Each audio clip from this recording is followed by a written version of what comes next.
Looks like this will be our last question. Scott asks this. He goes, I understand you don't give medical advice, but given your years of experience of training athletes, I'm sure you've had to deal with continuing workout while sick. Oh, yeah. No, that's not medical advice. Here's what Coach Lahati told us. If you're burning a temperature, don't train. If you're stuffy, congested, you can train. And so for him, it was the temperature. And as simple as that was, I have kind of found that to be true. And the other thing about a high temperature is if an athlete shows up at the facility with a high temperature, for what I'm out of I don't know if it's flus or colds or whatever.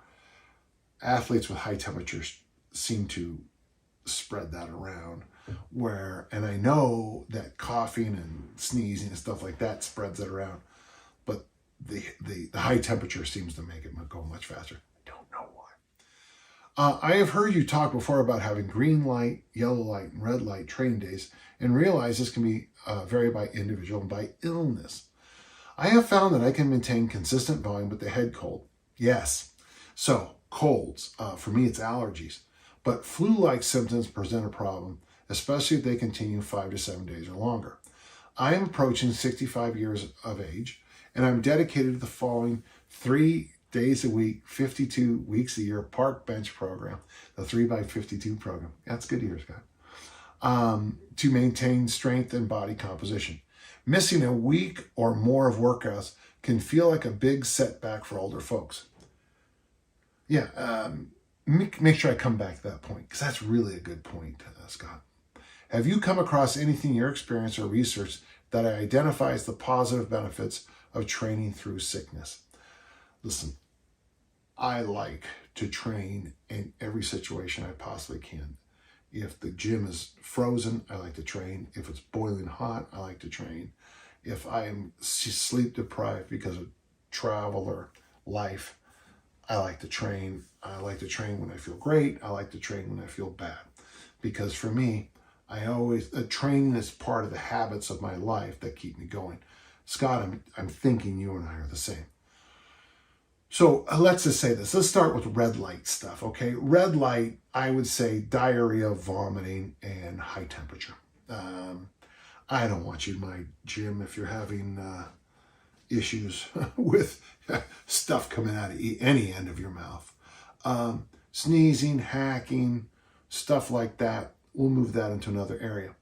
Red light can also mean if you just feel bad.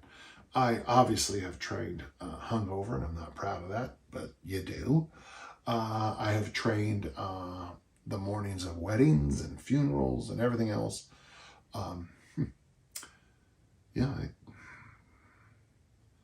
The day my mom died, I worked out because I had to go meet with my master's thesis advisory group. But I worked out just to recenter myself. With my dad, I didn't have time. I had to do all my grades and get on a flight. But yeah, even with funerals and some of life's hardships, I still work out. So, let's put certain things as red light. And by the way, I'm fine, gentle listener, if you red light like your birthday, your spouse's birthday, whatever days you decide, high holy days, whatever is important in your year. I mean, or your job. I have no issues with that. For me, I'll even get a workout in like on Thanksgiving morning.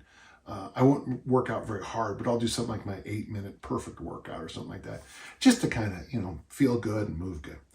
Yellow. Okay, so let's go to yellow because I think that's more your question in a sense. You're sneezing, you're hacking, you're coughing, your eyes hurt. You get the, you got a little bit of, In my experience, especially with my athletes, we tend to train through that if there's no temperature. If there is a temperature, I'd prefer you go home, do whatever hygiene you need to do, wrap yourself in a blanket and sleep through it. I'd rather you and for some athletes, by the way, illness is the body's chance to say, we are overtrained. Illness, injury, age seem to have almost the same effects as how do I say that? Those are the big three. So with injury, illness, and age, people tend to get in this position here. They kind of tighten everything out. They lean forward. You look like you've been at a desk too long. And if you're starting to really feel all that, my job is to tell you to go home, sleep it off, get liquids in you as best you can, get proteins into you as best you can, get your minerals and your electrolytes in you as best you can, get through it. And then when you come back, my job is to straighten you back up, get your posture back where it needs to be, get yourself moving in straight lines again. This is actually good. And then of course, green light, that's it. Now I'll say this, I was about to say any other day is green light, but for a lot of listeners, and you might feel great, but life won't let you work out. And that's why I think it's so important personally to have a home gym, to have, like, I like to wake up before everybody else just so I have some quiet time. But also too, when the girls were young, that's when I would get in one of my workouts. I mean, I would be making them breakfast, just after doing a whole bunch of discus drills or whatever I needed to do that day. In hindsight, I should have spent more time with appropriate technique and easy strength and loaded carries, and I'd have thrown a lot farther. But, I didn't know at the time because I hadn't invented it yet.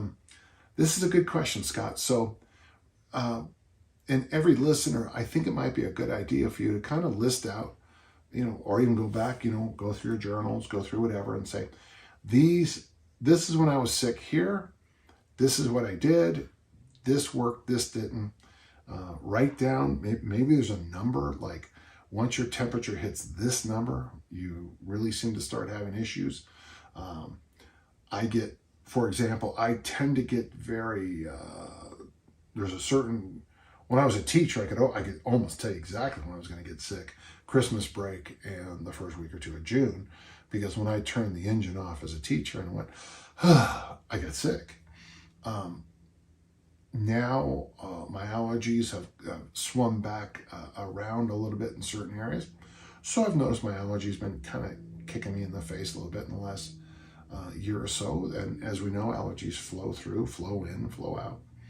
And maybe in a couple of years, I'll be fine again. So that's how I look at things, okay? So write down what you would say is a red light situation. I think this would be a great chart for you. Great, put on your wall. When I feel the falling, like when I'm sick, I get a headache that goes right here. That's my flu headache, sick. If I get the flu headache, sick, I should wrap myself in blankets, don't have this light on, and just power through some sleep. Yellow light, I like this. For me, I can train through allergies, though, I do make some disgusting noises outside the gym to clear my head. And then, of course, green light would be ideally every other day, but there's other stuff that comes up. So good question, Scott. I hope that helped. It was kind of fun. And don't forget, folks, he makes the big point. If you work out 52 times a year, 3 days a week, and you have any kind of intelligent eating, eat like an adult, and you get your sleep in, and you do mobility as appropriate, you walk as appropriate, a lot of your dreams will come true. Okay, it doesn't have to be too crazy.